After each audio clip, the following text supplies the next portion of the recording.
মেসেজটা সে অন্তত 100 বার খুঁটিয়ে খুঁটিয়ে পড়েছে। রুহি নিজের ঘরের কাঠের আলমারিটার পুরো পাল্লা টেনে এক ঝটকায় খুলে ফেললো। আলমারি ভর্তি দামি দামি জামা কাপড় ঠাসা, তিল ধারণের জায়গা নেই। আর রুহির মনে হতে লাগলো তার পরার মতো কিচ্ছু নেই। সে চেঁচিয়ে তার মাকে ডেকে এনে শোবার ঘরের দরজায় দাঁড় করালো। ও মা, দেখো না আমার একটাও ভালো ড্রেস নেই, আমি আজ তাসফিনের সামনে কি পরে যাবো? বলতে বলতেই সে আলমারি থেকে একটা সালোয়ার কামিজ বের করে এক ঝটকায় বিছানায় ছুঁড়ে মারলো। না, এটা একদম ফালতু, বুরুটে কালার। তারপর আরেকটা কুর্তি চটকা মেরে বিছানায় অন্য কোনায় ফেলে দিয়ে বললো, উফ, এটা তো গত সপ্তাহে পরেছি। তাসফিন দেখে ভাববে আমার কোনো ড্রেস নেই। একে একে প্রায় 100 খানেক জামা সে আলমারি থেকে বের করে বিছানা আর ফ্লোরময় ছড়িয়ে ফেললো। পুরো ঘরটা যেন একটা কাপড়ের বাজার হয়ে গেল। বাবা আর মা দরজায় দাঁড়িয়ে মেয়ের এই পাগলামি দেখে হেসেই আকুল। অবশেষে অনেক উলটপালট করার পর আলমারির একদম পেছনে তাক থেকে সে একটা চমৎকার কলাপাতা সবুজ রঙের 3 পিস বের করলো। তারপর মাকে দেখিয়ে বললো, এটা কেমন লাগবে মা এই সবুজটা? মা এগিয়ে এসে রুহির ভেজা চুলগুলো একটু সরিয়ে দিয়ে হেসে বলল, তোকে তো এমনিতেই না সাজলেই অনেক সুন্দর দেখায় রে পাগলি, তুই একটু বেশি সুন্দরী, যাই পরবি তাতেই তোকে পরীর মতো লাগবে। রুহি আয়নার সামনে দাঁড়িয়ে মেকআপের বক্স খুলতে খুলতে ঠোঁট উল্টে বলল, আরে ধুর মা, তোমরা মায়েরা সবসময় একই কথা বলো, মোটেই ভালো দেখাচ্ছে না আমাকে। একটু কাজল আর লিপস্টিক না দিলে তাসফিন তো আমাকে দেখে ভূত ভেবে পালাবে। এই বলে সে আইলাইনার দিয়ে চোখ দুটো যত্ন করে আঁকতে লাগলো। মিস সোনিয়া আক্তার, আপনাকে দিয়ে ঠিক কোন কাজটা করালে ঠিকঠাক করতে পারবেন আপনি? উগ্র একটি কণ্ঠ শুনে কম্পিউটার থেকে হাত উঠিয়ে নিল সোনিয়া। ভয় বুকটা দুরু দুরু করছে, দোয়া দারুদ পড়তে লাগলো, কারণ তার সামনে দাঁড়িয়ে আছে অফিসের সব থেকে রাগী স্যার। সোনিয়া আমতা আমতা করে বলল, স্যার আমি ঠিক করে দিব। শরণ রাগ কমানোর চেষ্টা করলো, কিন্তু না, রাগটা কিছুতেই কমছে না। সে সবকিছু সহ্য করতে পারে, কিন্তু কাজে গাফিলতি একদম না, এটি সিলেবাসের বাইরে তার। এনাফ মিস সোনিয়া, কোনো কাজে ঠিকঠাক হবে না আপনাকে দিয়ে। আপনি এক কাজ করুন, দয়া করে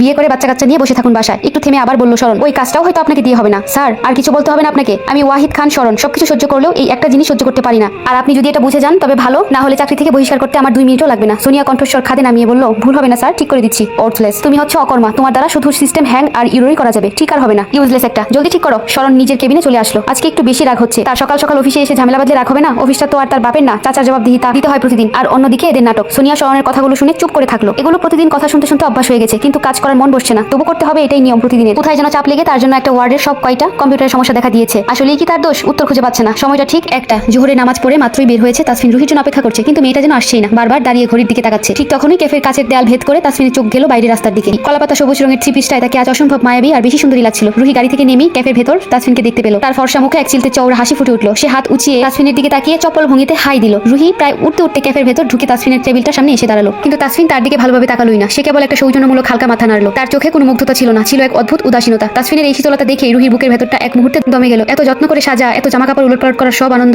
যেন এক ফুৎকারে উবে গেল। রুহি মনে মনে নিজেকে বলল, আমাকে দেখতে কি আজ একটুও সুন্দর লাগছে না? একটা বারও তো ভালো করে তাকালো না। নিজের ভেতরের এই কষ্ট আর অস্বস্তিটুকু আড়াল করার জন্য রুহি দ্রুত ব্যাগটা চেয়ারে রেখে বলল, তাসফিন আমি একটু ওয়াশরুম থেকে আসছি। ওয়াশরুম থেকে মুখটা একটু ঠিকঠাক করে এসে সে টেবিলের উল্টো পাশের চেয়ারটায় বসলো। তাসফিন তখনও ফোনের স্ক্রিনে কি যেন দেখছিল। রুহি বসতেই সে ফোনটা টেবিলের উপর করে রেখে মেনু কার্ডটা রুহির দিকে এগিয়ে দিয়ে বলল, কি খাবে বলো, খাবার অর্ডারটা দিয়ে দাও। রুহি একটু লাজুক হেসে মেনু কার্ডটা পুশ করে বলল, আরে না, আপনিই দিন। তাসফিন আর কোনো জোরাজুরি করলো না। সে কিছু না বলে ওয়েটারকে ডেকে নিজের মতো করে 2টো আইটেম অর্ডার করে দিল। তাসফিন যে সি ফুড আর মাশরুমের আইটেমগুলো অর্ডার করেছে সেগুলোতে রুহির মারাত্মক অ্যালার্জি। এগুলো খেলে তার সারা শরীর চুলকে লাল হয়ে যায়। কিন্তু প্রথম ডেটে না বলার মতো সাহস বা রুক্ষতা রুহির ছিল না। সে মুখ বুজে রইল। খাবার যখন টেবিলে এলো সে ভেতরে ছটফট করতে করতেও কেবল তাসফিনের মন রাখার জন্য জোর করে সেই খাবারগুলো মুখে তুলতে লাগলো। খাওয়া দাওয়ার পর তাসফিন বিলটা মিটিয়ে দিয়ে ওয়েটারকে বলল, আমাদের জন্য 2টো আইসক্রিম নিয়ে এসো। তারপর সে রুহির দিকে তাকিয়ে জিজ্ঞেস করলো, তুমি কোন ফ্লেভার খাও? রুহি চট করে উত্তর দিল, আমার চকলেট ফ্লেভার ভীষণ পছন্দ। এরপর রুহি একটু কৌতূহল নিয়ে তাসফিনের চোখের দিকে তাকিয়ে জিজ্ঞেস করলো, আর আপনার কোন ফ্লেভার পছন্দ? তাসফিন অত্যন্ত ঠান্ডা আর নিরুত্তর গলায় জবাব দিল, কোনোটাই না। আইসক্রিম বা এইসব বাচ্চাদের জিনিস আমার একদম পছন্দ না। 2টা কেন অর্ডার করলেন? তুমি খেও। কথাটা তীরের মতো রুহির বুকে গিয়ে বিঁধল। তার মুখের চকলেটের আইসক্রিমের স্বাদটা এক মুহূর্তে তিতে হয়ে গেল। সে মনে মনে ভাবলো, কথাটা এভাবে না বললেও তো হতো। ওকে আমাকে মনে মনে অপমান করলো। ওকে আমাকে এখন একটা পুতুল আর ছোট বাচ্চা মনে করে নাকি? রুহির চোখের কোণায় এক ফোঁটা অভিমান জমতে চাইলো, কিন্তু সে টেবিলে রাখা টিস্যুটা দিয়ে মুখ মুছার ভান করে তা চেপে গেল। তাসফিন ফাঁকা আইসক্রিমের দিকে একবার তাকিয়ে ঘড়ির দিকে তাকালো। তারপর সোজা হয়ে বসে একরকম আদেশে সুরেই বলল, রেস্তোরাঁ এভাবে ঘন্টার পর ঘন্টা বসে না থেকে চলো কোথাও ঘুরতে যাই। কোথাও যাবে?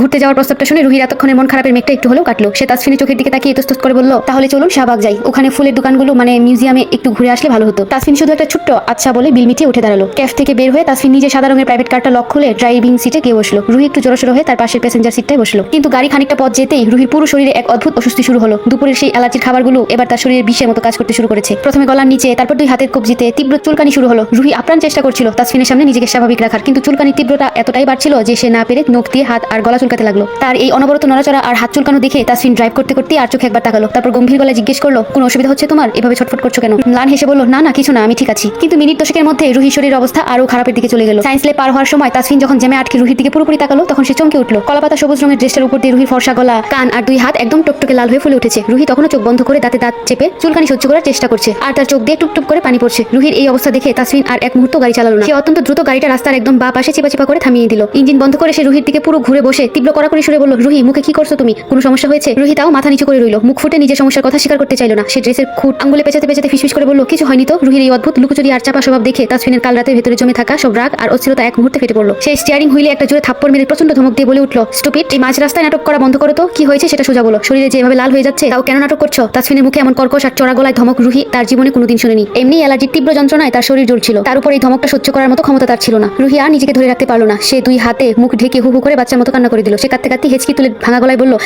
আমার সিফুড আর মাশরুমে মারাত্মক অ্যালার্জি। আপনি রেস্তোরাঁয় যে খাবারগুলো অর্ডার দিয়েছিলেন ওই খাবারে আমার অ্যালার্জি ছিল। কথাটা শোনা মাত্রই তাসফিনের চোখের মণি দুটো রাগে আর বিস্ময়ে বড় বড় হয়ে গেল। আর নিজের উপর যতটা না রাগ হলো তার চেয়ে শতগুণ রাগ হলো রুহির এই বোকামির উপর। সে রুহির দিকে তাকে তীব্র ক্ষোভ নিয়ে প্রায় চিৎকার করে বলল, অ্যালার্জি ছিল তো তখন নিষেধ করতে পারোনি? আমি তোমাকে খাবার অর্ডার দিতে বলছিলাম এই জন্যই, যেন তুমি তোমার পছন্দের জিনিস খেতে পারো, আর তুমি মহান সেজে ওইগুলো গিলে নিলে কেন? তাসফিনের এই দ্বিতীয় দফার ধমক শুনে রুহি আর একটা শব্দ উচ্চারণ করতে পারলো না। তার চোখ দিয়ে অনবরত পানি গড়িয়ে সবুজ উনাটা ভিজে যাচ্ছিল। রুহির এই অসহায় আর শোচনীয় অবস্থা দেখে তাসফিনের রাগটা এবার একটু দমে গিয়ে এক অদ্ভুত অপরাধবোধে রূপ নিল। সে একটা দীর্ঘশ্বাস ফেলে গাড়ির দরজা খুলে বাইরে বের হয়ে গেল। আশপাশে কোনো ফার্মেসি থেকে অ্যালার্জির জরুরি ওষুধ আনতে সে হনহন করে রাস্তার উপরে চলে গেল। আর রুহি গাড়ির ভেতরে বসে নিজের বুকামি আর প্রথম ডেটের এই চরম ট্র্যাজেডির কথা ভেবে নীরবে কাঁদতে লাগলো।